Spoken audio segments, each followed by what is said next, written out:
The Sheep and Goat Judgment of the Nations Part 3. The identity of the 51 goat nations. Hagar.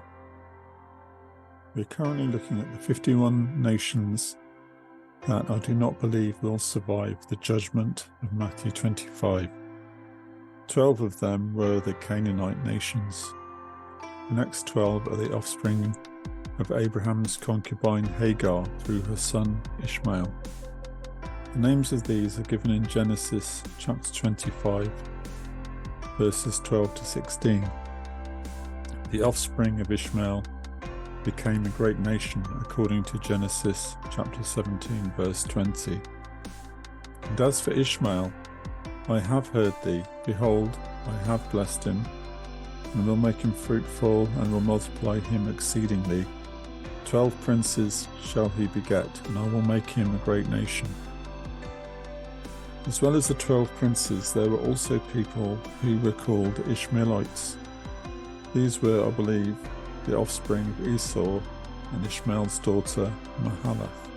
Esau first married Canaanite women, Genesis chapter 26, verses 34 to 35.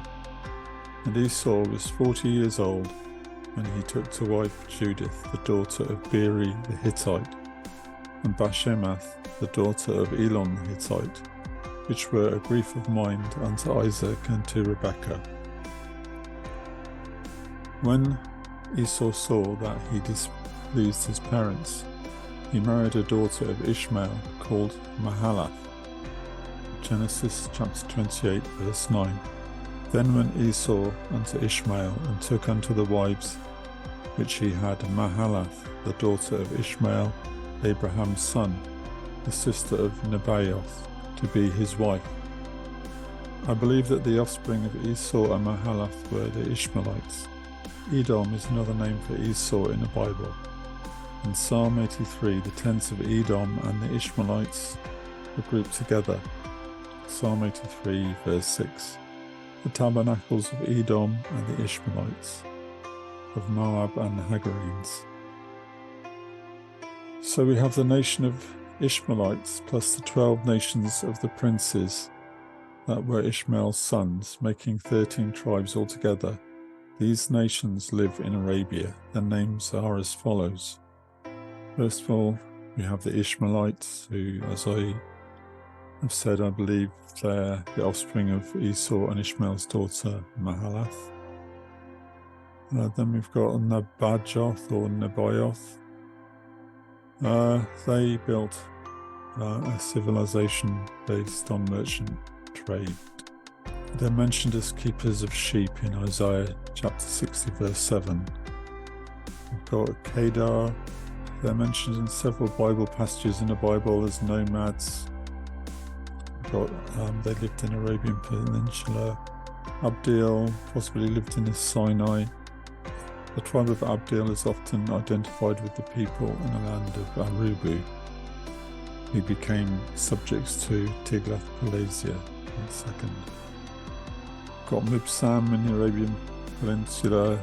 Not much is known about him. Mishma, very little known about Mishma. We've got Duma.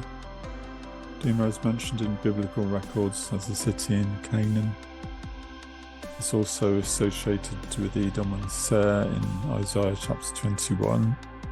We've got Massa in the Arabian Peninsula. We've got Hagar in the Arabian Peninsula, possibly in Syria.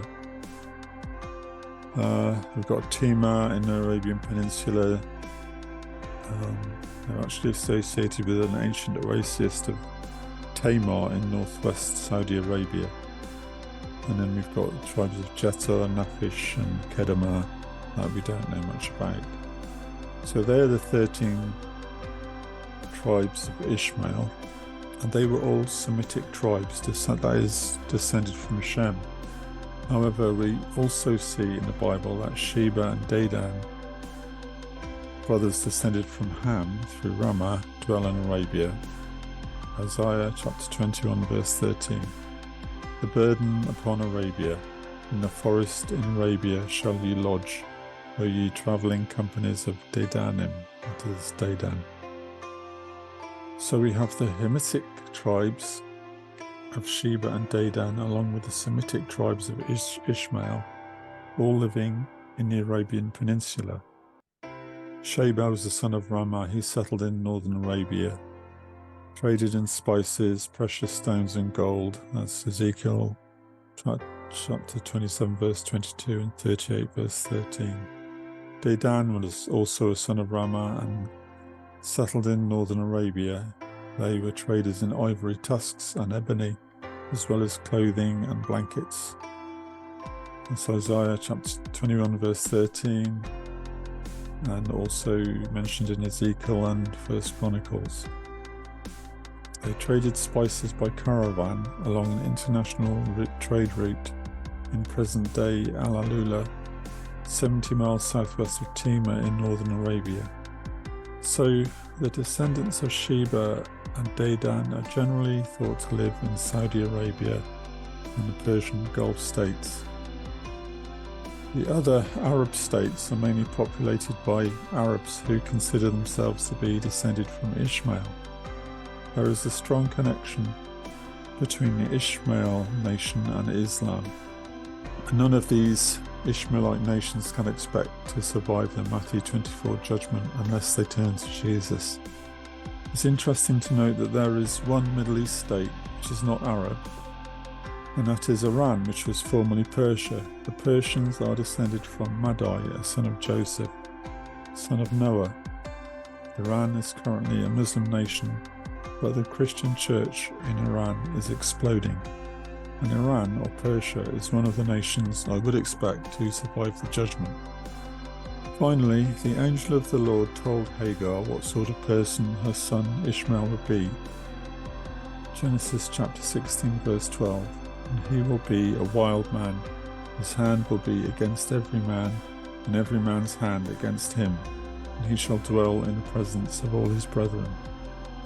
Interestingly, this is echoed in a well-known Arab Bedouin saying about themselves, I against my brothers, I and my brothers against my cousins, I and my brothers and cousins against the world. So we can see that the Ishmaelite Arabs are born to conflict.